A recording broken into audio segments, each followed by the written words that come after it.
Hi, this is Scott Hamm Duenas, and I'm here with Chris Gordon on Hellblazer Biz. Hi, this is Scott Hamm Duenas, and I'm here with Chris Gordon on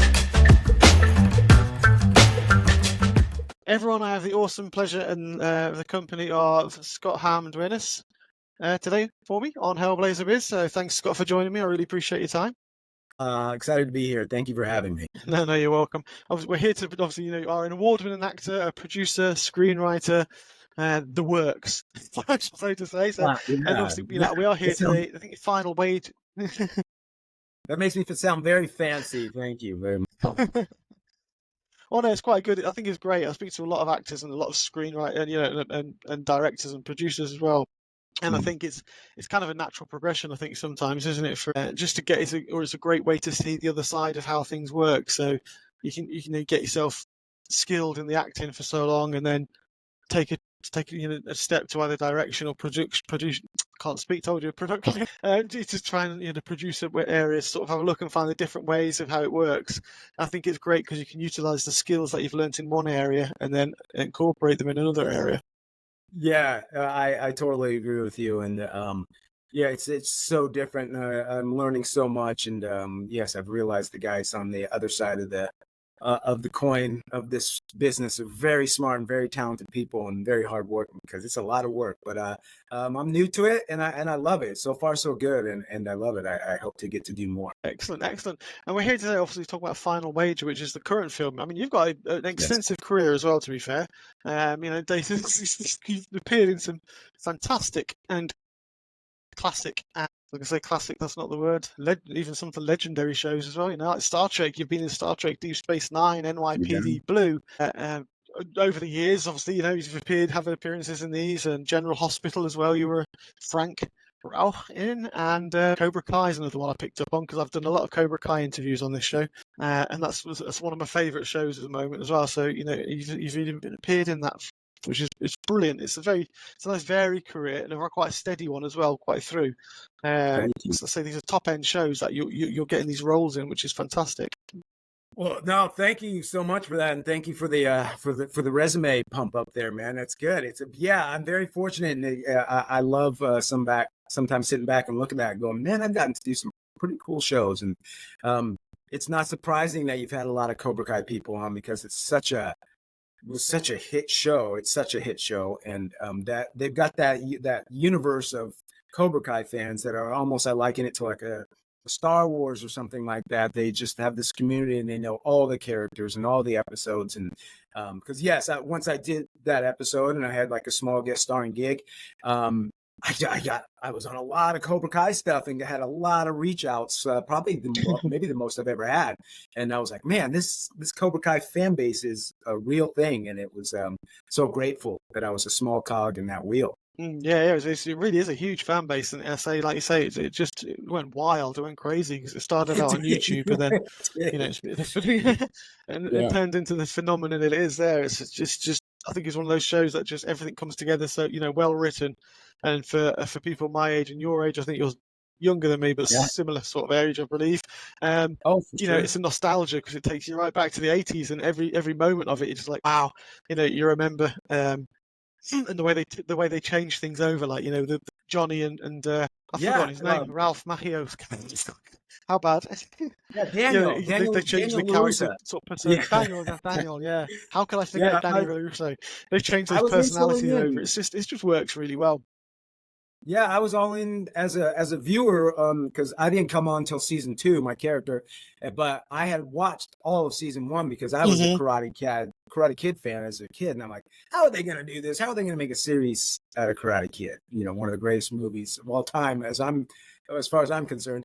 Yeah, they did it, and they did it totally opposite of what I thought they were going to do when they started out season off, and it was all focused on Johnny and where Johnny's character and his angle of things and what became of him, and not the obvious way where you would think they would keep following Daniel. And I was like, this is fantastic. And I was hooked. Yeah. I remember it, and I think it was on YouTube Red, the first season, somewhere kind of random, and it popped still on YouTube Red. And then that's when Netflix took it over, and then it really just became a monster. And I was in as a fan. So when I got it as an actor for a job, I was like, this is amazing, man. This is Oh yeah, it was really fantastic. Yeah, I think yes, William Zabka as Johnny, he's grown with that character. I think that's like I say season one, that's what hooked it. I think was just the humour that guy's yes. got. It's It was great, and then that he's still stuck in that kind of '80s zone, and he became like more like also like one of the most likable people. He went from like one of the most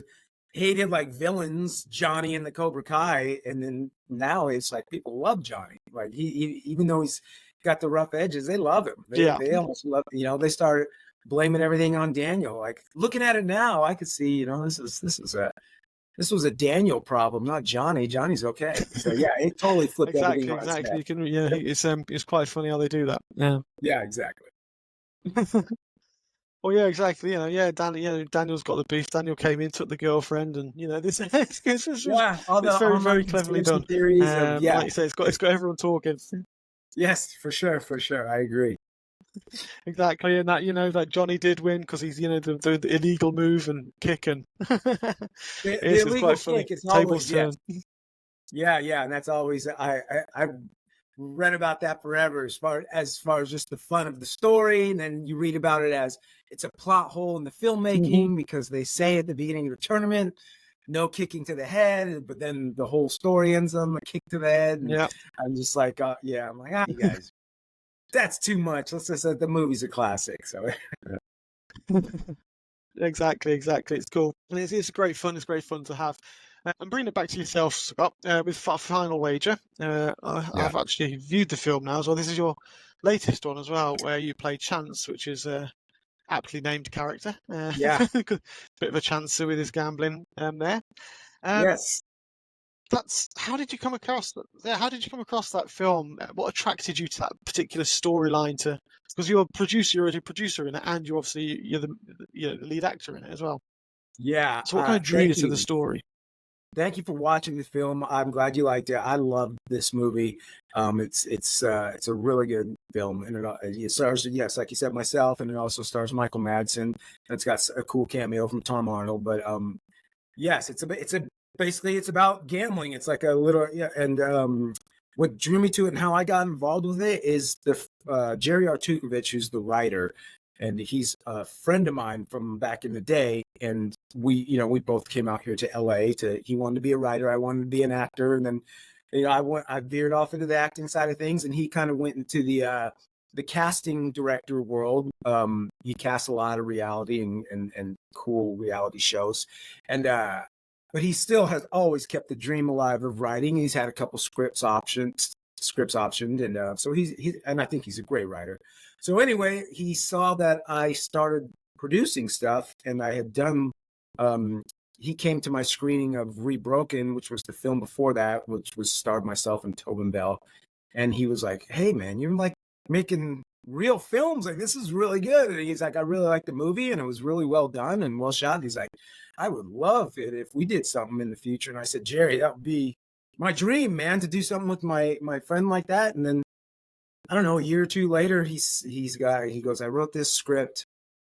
He's like, "It's a Christmas movie, but it's really edgy. It's not really a Christmas movie." And it's kind of about, because me and him used to go gambling a lot together too. We used to go like to the card clubs or the horse races, and he always thought like I got in a little. I bet too much. He's like, "How? I bet I'm a $5 better, and you'll go put like $100 on the horse." And so he was always fascinated by that. And he's like, "I wrote the script." He's like, "The main character I wrote thinking of you, and but put in this whole thing." He's like, "Read it, and I don't know, maybe you'd want to produce it, maybe, but if you don't, I'll try and get it, send it around and see if I can get some interest, but I'd love to do it with you."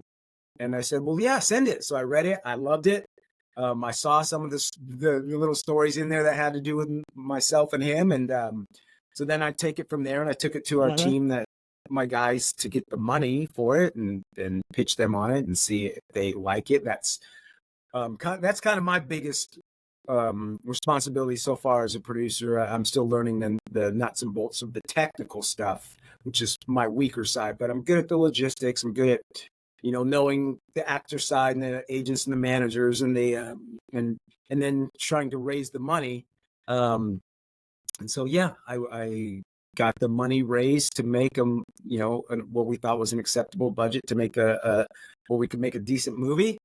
And then there we go. We went from there and cast it and got our director and the other producers and went to town. And then we had we filmed it a year ago in January. And now we got Final Wager out, which I'm really excited about. It just came out this month. Well, now we'll just hit June, so it just came out in May. And I'm super excited. But that's really the story of how it came about. It's just, you think everything's all like, will be all these crazy, like, big meetings at Sony or this and that. But sometimes it's just a friend of yours who's a really talented writer that says, I like what you're doing. What do you think about doing something together? And that's how it came about. Excellent. It's really nice. I love to hear how things come about like that. It's really great, sort of a lovely background to how the film came about and how getting yourself involved and everything in there as well. It's really interesting to hear. Yeah, so that's great. I appreciate that one. So, I mean, the movie itself, I was going to ask you to give me of course, I know the overall, I can know the theme of the movie for itself, but for the people watching, how would you describe the overall theme and the message that comes out of the movie itself? You know what? A lot of the movie being reviewed and other shows like yours that have been gracious enough to have me on as a guest have talked about the point of the movie or the message of the movie. And me and Jerry, the writer, have talked about it, and the director, and we're fascinated by it because we really looked at it going in as just a fun movie about gambling.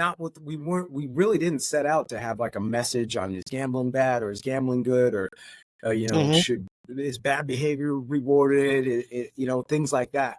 We really didn't. We really were just like, we're making what we thought was a fun movie. It could be a Christmas movie. It could not be. It just happens to take place on Christmas. And we just wanted to make like a fun gambling movie a la like Rounders, Let It Ride, the old movie with Richard Dreyfuss. I love that movie. It's kind of like that. It's kind of got a little bit of the Liar Liar with Jim Carrey in it. When you find the day to figure out if this is good or bad, that he couldn't tell the truth. And my character, you have one day to figure out if it's good or bad, that he's trying to gamble his way out of a problem when he thinks he can't lose. Because yes, the story I should have said before is that it's a gambler, a recovering gambler who's in meetings named Chance Slay. We did it with the first and last name, Chance and Slay, and he finds out that his mother is going to be kicked out of her nursing home because of the snafu with the insurance, and he has to raise $60,000 in basically a weekend. And then at the same time, he finds out he can't lose a bet on Christmas. And he's promised everybody that he loves in his life that he's done with gambling. So then what do you do when you know that's the only chance you have to save your mom is to gamble for this money, but you're also going to be lying to people and breaking your promise and breaking your recovery to beat this addiction that you had that was causing problems in your life. So it's that kind of fun dilemma. Is it fun or is it serious? Is he hurting his, girlfriend? Is he hurting the people he loves, or is he really helping the people he loves? That's kind of the balance. And then you kind of wait to see how it works out in the end, because of course there's lots of snags and conflict that come with this 24-hour journey. But back to your question, we didn't really, to be totally truthful, look at it as like a message movie, or like this is a message on problem gambling. We looked at it as a fun movie with what if you had this kind of this power over something that's maybe, which is getting more and more mainstream these days, by the way, because betting is everywhere. It's on ESPN now. Everyone can do it in their phone. It used to be looked as you have a bookie and you're a bad person. It's like having a drug dealer or something, but now it's totally changed. But a lot of people bring that up. Like, do you reward this behavior or not? I can't give it away to what happens, but we didn't set out with the message. And for me, I look at it playing the part and having to deal with this movie. I don't look at it as like I wanted to send a message with this character about whether gambling is bad or good. So I'll let people watch it and they can decide for themselves. And then, because I had a guy, someone review it and say, we'll talk about that. I'm like, well, Rounders, Matt Damon's character was dropped out of law school and blew up his relationship and ended up winning in the end. And then he didn't go back to law school when he won all his money. He went off to become a professional poker player and be in the World Series of Poker. And we all loved him in that movie, and everybody loved him, and nobody thought, oh, this guy, he broke his promises. What a jerk. So I think it kind of depends on the viewer, how you think about it. Maybe your journey with addiction, or with someone that you Right. know that gambles or not. Because some people can gamble and be completely responsible, and some Okay. people can't. So, it just depends where you come at this movie from. Uh-huh. Yeah, fair enough. Yeah, as I say, I mean, not every it doesn't have to have the meaning behind it, and the fact, because it's a great all round movie, and the fact that it's one that you do enjoy. There are Thank you. some, obviously fantastic performances in there. Yourself as Chase, and then you've got the Michael Madsen, one of the hardest hitters in that show. You're welcome. One of the hardest hitters in the industry. The big mean mafia man, and his character's great. I mean, he always plays brilliant role anyway. But I just love, you see him at the beginning, and he's and then again, I'm not going to ruin it for people, but the Yeah. character, his character shifts completely, and it's a big a big Yes. twist. That's all I'll put down there in that area, and and it's just true Michael Madsen. It's what you'd expect when you see Michael Madsen on screen, really. Right. And it's yes, I know. I want to talk. You want to talk. I get stuck too, because I want to talk so much about Michael Madsen without giving away his character. Is the big twist in the movie, which you'll see as a viewer. But he's great. Like you said, he's just personally, he's one of my all-time favorites, even before this. And he's one of those actors, to me, the old cliche, like you could just watch him read the phone book and it will be interesting. And I think he totally has that. Like, you could give him anything to say and it's interesting. And he takes it too. Like, I just remember looking at the pages and then doing the stuff with him and going, yeah, this is Michael Madsen saying it now. It's so different than, when I was rehearsing it, or when we were going over it with the writers. And it's just like, it takes on this whole other life that is all fantastic as far as I'm concerned. And he's great in it. He's like I said, Tom Arnold has like a cameo in it, but Michael Madsen is in the movie from start to finish. And he's fantastic in it. And if you're a Michael Madsen fan, it's worth watching just for him. He's great. Definitely, he's just. But again, it'd be wrong for me to say that Yeah, he don't you dare stole say the it. film or stole the scenes or anything, because he doesn't. Because the rest of yourself and all your other co-stars, that's absolutely fantastic, and you own the screen whenever you're on, and Oh, the you could dynamics say, hey, between you and obviously there is no shame. No shame if you want to say Michael Madsen stole anything. I will take that as a compliment, just because I was in. If you say he stole a scene that I was in, that's a compliment to me, because I got to be in a scene with Michael Madsen. So I'll take that all day. He's a scene stealer, but Trevor Pennick, he is. who plays Kai, steals a bunch of scenes in this thing, I think, too. And this was like one of his first films he ever did. Oh yeah. He's a successful musician from a band that was really popular in like the 90s and the 2000s. And now he wants to be an actor. Yeah, he was in a band called O-Town that was when the boy band phase hit. There was like New Kids on the Block and NSYNC. And then there was like a tier below of, and I say that with all respect, there was like the next tier down of bands, and he was in one called O-Town. They had like 3 chart-topping hits, and he still tours now, like does the little House of Blues tours and things like that. And he wants to start acting, and we found him for this part, and he was way better than we imagined. He was fantastic, and he steals scenes in there too, man. Those guys, did so well. I'm really proud of the movie, and it's thanks to them. Oh yeah, you got your Jennifer Daly and Fernanda as well as your on-screen girlfriend, your friend in the bar, and there's a lot of scenes where, and they're all absolutely superb, and they've got great humor, and they've got it's fine when you're working together, because I think I'd say you did, because when it comes, it always shows at the end on the camera at the end of the day, when you've had a really good working relationship with everybody on the set. Especially on a film like this, or I find these kind of films, you get, there's more of a bond between the cast, as you go through it. So did you find that as well? You were able to get that good relationship and bond with your co-stars? For sure, and it was so important in the casting process as well, because yes, just like you said, it's we're a smaller film. Where a lot of it takes place in the bar, is like another character in the movie. Most of the movie takes place in this sports bar, and we knew we were going to be spending hours upon hours upon hours with each other in this little bar shooting this film. And Yeah, we knew we had to get along, and you didn't want, and it just came together perfect. Everyone was so nice. Everyone knew their stuff, and everyone gave a good performance. And then, yeah, when it was time to just hang out and be normal, everyone was great. So we really didn't have any problems. And I promise you, I'm not just saying that. It was such a great experience all the way through, on and off the camera with these people, including Michael Madsen, who we thought for sure was going to come in and just be like, oh, who are all these young kids, and or who are these guys? I don't know. Send my food in my trailer. I want to eat by myself. And he was the complete opposite. He was just like one of the gang for the couple of days that he was there, and so nice, and willing to share stories, and gave advice, and he was just a dream. Like, I was expecting, I don't know why. I think it's because he plays so many mean, like, heavy, like, tough characters that you think he's gonna walk in and be like, like Mr. Blonde.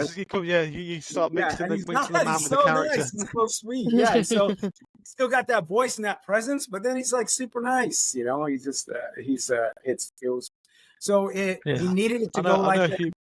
Yeah, we needed things to go like that. When you're shooting a movie like this, we have no time for mistakes, or you have no time for drama, you have no time for someone to be difficult, and we didn't have any of that. So it was great, and it's also a credit to our director Kenny Yates that it went off that way. So, really no drama. So if anybody ever it becomes a runaway hit, and people are looking for some kind of dirt, they're not going to find it on this one, because it went really great. No, that's great. It's great to hear about Michael. I mean, I know a few people who met him at Comic Cons, and they say, he's one of the nicest guys. But because he's done so many films where he's like the gangster, he's the hitman, it's like, you just think that's what it's going to be like in real life as well. But it's quite funny. For sure. So what was the most rewarding part for you for working on the film, and how did it challenge you as an actor? So what was the most rewarding thing working, and how did it challenge you? Well, it definitely challenges me, one like this, where I not to say I feel the weight of like trying to carry the film. I had this amazing cast, but I was in almost every frame of the thing. So the pressure's there, because I want the movie to succeed, not only for myself, but for everybody involved, and for the other actors to, hopefully this brings something big for them. And so the pressure, and then having the producer side adds to that pressure a little bit, because I don't just go in there and get hired and do my part and then I'm out. Now I have to, afterwards, get it into post-production, find distribution, get it on air, find it eyeballs to get on it. So that was the most pressure I felt. The challenging part for me comes more on the producer side, because like you said, the acting portion I've been doing I feel like I'm a veteran at it now, and done a lot of stuff. But there's still pressure, and I would say the more challenging stuff is just what we kind of touched on, is like when you have to me, a legend and an icon of the industry coming in, and someone I'm a fan of. I want to act like I'm one of his peers. I can't, not his fans, when we're working together, and I want to be on point, and I don't want to make any mistakes, and I want to be a good, partner in the scene for Michael and these other people. So, and then just the ultimate thing for an actor, you just want to bring the biggest challenges. I just want it to be truthful. I want people to watch the performance and be like, you just forget that it's an actor playing the role. I want them to think this is chance, and this is this guy going through this gambling journey, and I just want it to be a truthful performance that people enjoy. And I just work real hard to try and make that happen. And then the next part of the challenge for me is getting the movie done on time, and then getting it sold. And it's not just me; it's with a team of wonderful people that I bring along with me that are nice enough to take this ride. And no one's making millions of dollars or anything. We're doing this right now for love, and hopefully one day it leads to millions of dollars for everybody. But right now, we're just in the rat race, grinding and trying to make good movies that people will watch, and people will sit up and take notice and be like, hey, these guys are doing something over here. They're making good independent films. And that's what I hope we're able to achieve. Yeah, excellent. Yeah, it is for those people who haven't seen it yet and they want to watch it. So I've watched it today, and it was a real enjoyable film. I really did enjoy it, and I picked up what you said before about it being not, it could be a Christmas film, it might not be a Christmas film. It just happens to be set at Christmas. The first thing that went in my mind was like Die Hard. I think it's Yeah, it's exactly. just That's because what it's set at I Christmas started doesn't that saying mean too. it's a Christmas movie. Yes, is it a Christmas movie or is it a movie that takes place on Christmas? Exactly. That's the same. That's the Die Hard argument, and hopefully one day we'll But see. yeah, it could be. I think it could just be a movie. Yeah, Yeah, we'll see hopefully what we're sort of in. people say. I think it's a movie that could be set at Christmas, but again, Well, it was, and two, to be perfectly honest, we originally had a Christmassy title, and we're thinking about a holiday release, and just the way the distribution gods shook out and the timing of it, they wanted to release it in the middle of the year because they didn't want to sit on it until the end of the year, and so we tweaked the title a little bit, and now we have a movie we think that is great for just to watch on any day because it's not like a Lifetime or Hallmarky type Christmas movie. It just happens to take place on Christmas. But then we hope that when the holidays come around, when people are looking for different types of Christmas movies to watch, we hope a lot of people will watch it then too. good. Yeah, and I think they will. It's one of those movies I think which it doesn't matter what time of year, but it will be a nice Christmas movie for people to sit down at that time of year and get through. Because it's a feel. So I don't want to spoil it. It is a feel good movie in the way because you tense halfway through. You do get tensed up because I was sitting there. I was on the edge of my seat at some points. And, well, you know exactly which point I mean. It's building up, and you get on the edge of your seat, and then it all come. Things. Oh, things happen at the end of the film, which is and as the film comes to a close, which again without spoiling it, but it's I think people will be pleased with how they see things, closing down at the end. It's quite interesting, and the character arcs are great in there at the end too. Yeah, thank you. I think you really get the movie just by the way that you're talking about, because it's true. You gotta lots of obstacles need to be overcame in this movie, and they kind of pile up, and just when you think you're out of it, you're kind of not, and then it all comes together. Can't say if it works out or not, but it all comes together, and I think it's it's either way, yeah, it's definitely a watchable holiday movie if you just like holiday movies, because it does take place on Christmas, and there's Christmas in the bar, and there's Christmas is spoken of, and but yeah, it's not as edgy as Bad Santa, but it's definitely not as crystal sweet and clean as like a Hallmark or a Lifetime movie. We're somewhere in the middle, so if you think that sounds interesting, you should definitely check it out. Yeah, I agree. I do agree. It would sit somewhere right in the middle, and it's got the right amount of spice and the right amount of it's got humor in there as well. You've got it's just a nice all round story to tell. To be honest, it's one that You're great. Feel good. You come away feeling good in the end. I'll just put it that way. You have that feel good factor about it at the very end. Good. So, I'm looking at the times. It's running on. Before I sort of draw this to a close and stop the recording, because I could carry on chatting to you for a couple of hours on this, bringing it around. And, likewise. Is there anything you'd like to say to people who are watching or listening at the moment to this show about your show, or about any advice you want to give people, or anything like that? Yeah, I'll say first of all, thank you so much for having me, and everybody out there, thank you. Check this guy out. It's a great podcast, and he's a really nice guy, easy to talk to. Same thing. It's like I feel like I could just run on and keep talking to you. I would love it. Of course, that's why we're here. I would love it, of course, if you checked out Final Wager. If you're a fan of gambling movies, or Michael Madsen, or Tom Arnold, or myself, or you like Christmas movies, or you like a movie like Die Hard, or just happens to be, please check it out. We're an independent film, so we love to get eyeballs on this film. There's some great actors and actresses and people to check out, so definitely I would love that. I would love to a movie that I mentioned before. There's 2 other movies currently streaming. I love it if you like Final Wager, or maybe that's sort of, if you're like, I don't know if that's totally not my speed. We've got one called Rebroken with Tobin Bell from the Saw movies, and it's more of a slow burn mystery psychological thriller. It's called Rebroken. It's on all the streaming services. You can find it everywhere. And then we have the very first one that I really produced, and I kind of did everything in it. I acted, I directed, I wrote it with my partner Kip Tribble. It's called The Stay. It's about 3 years old now. It's really the first one that I really did just to see if I could do this independent film thing.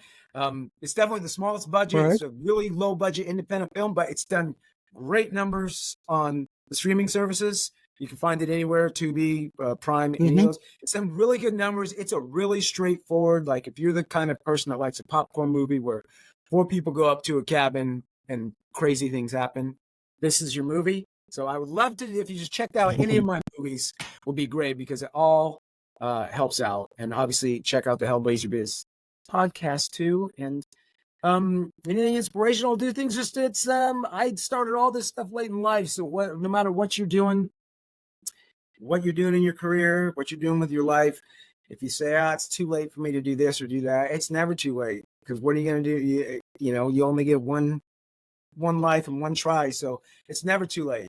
Go for it, man. Because you can't go back in time and be like, I'll start again when things come back around. I'm young again. Yeah, you just got to go, whether you're 20 or 50 or 70. And if there's something you want to do and you want to try, just go for it. That's what I'm doing. I started this producing thing 20 years into my career, and I never thought it would even be possible. And now I just wrapped production on my 5th film, and I can't even, that just sounds weird to even say it, but just worked really hard, and surround yourself with a good, like-minded group of people, and you can do anything, man. Like I said, in this business or anything else. Excellent. Congrats on the 5th film wrap as well. That's great.